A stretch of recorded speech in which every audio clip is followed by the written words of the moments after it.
So, good morning sa inyo, no? Ito nga pala yung aking RDSS o mas kilang Red Dragon Snake Skin. So, mag-hatch tayo ng mga fry nila kasi nag-drop to kahapon habang nalilinis ako. So, nakita ko to. Ano natin? Fry natin. So, tara! Kuhain natin itong fry natin, guys. So, ito, no?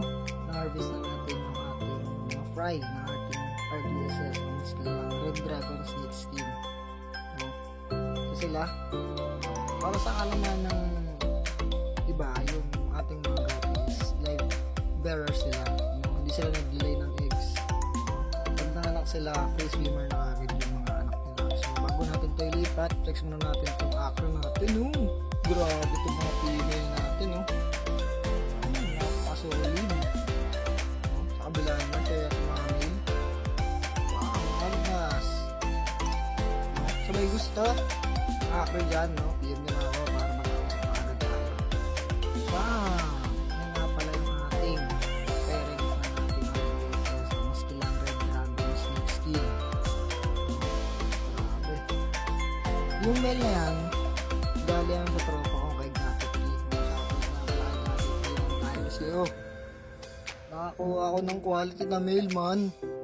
Napaka-pogi, no? Kaso, butas-butas yung buntot eh. Ito, ginugulpi ng female eh. Hindi ko lang bakit eh. No? Pero solid pa rin yan kahit ganyan. Nagmumukha siyang crown tail. So, ito. Na-acclimate na natin yung ating snack na fry ng RDSS. So, bago nyo sila ilipat sa inyo tank, dapat na-acclimate nyo sila for 15 to 30 minutes. Happy sila mga water shock. Diyan ko sila nilalagay sa Wilkins, no, na binutos ko lang yung top. After 1 month siguro to 2 months nila, nilipat sila sa mas malaking tub. Yan muna sila for their grow out, no.